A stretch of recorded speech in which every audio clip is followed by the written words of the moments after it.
Sorry to bother you, but they need an extra person in the back room. Are you free?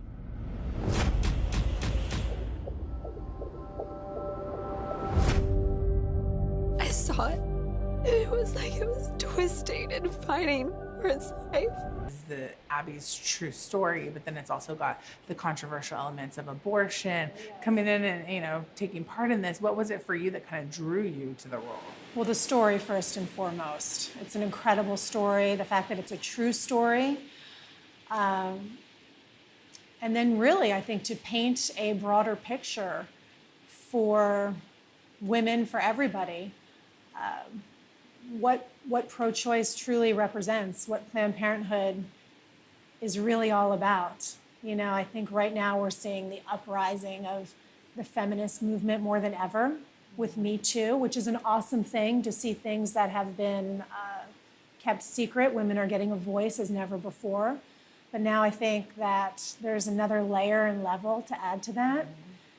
When it comes to standing for women, believing in women, what true feminism represents, that there needs to be a bit of a discussion, a conversation, an understanding where pro-choice fits or does not fit in a true feminist movement. You have been speaking for the past several years and talking to audiences because you took a little hiatus from acting and this kind of brought you back. So maybe share a little bit of your story. Well, I did. I started my career when I was 16 as a dancer. I saw the movie Flashdance. Do you remember? Went out and got a big old perm and cut up all my sweatshirts, and I decided this is for me. So I did. I danced for many years. I worked with Prince. Then I went into acting and did all sorts of TV shows, and I became a Christian. And at that point, I was feeling some conflict because the roles I was going out for weren't things that I wanted to do. And I was getting stronger in my faith, and I was really sensing that God had called me for ministry. So for many, many years now, I've been traveling and speaking. I wrote a book called Counterfeit Comforts. I'll give you a copy. Yeah, absolutely. And it's really about women connecting with who they are, getting past their past, seeing themselves, knowing their purpose. So Unplanned aligns with all of that. It was only just a God orchestrated event that here I am on this set all these years later. It's been 13 years since I've done a movie. And that now as a believer, God's brought me back into this project to take a stand for women from another angle, not necessarily a faith angle, even though there is faith in the movie, but it's not about preachy or it's not coming from that perspective. It's really about women empowerment. And then to bring you in and you're on the opposition, I'm so on to the speak, other right? side. You're the head of Planned Parenthood, or the director, if you will.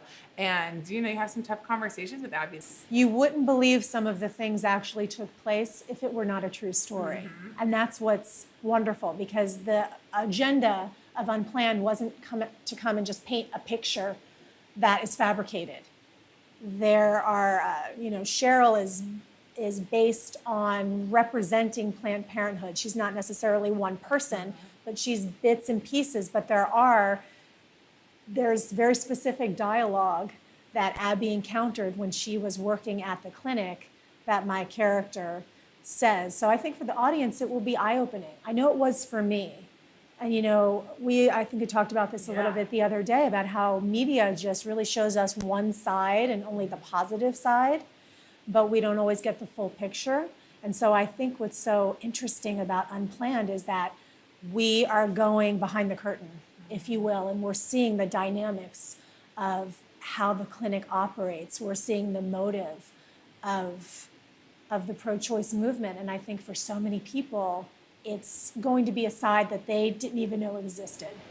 Congratulations. You've made an enemy of one of the most powerful organizations on the planet.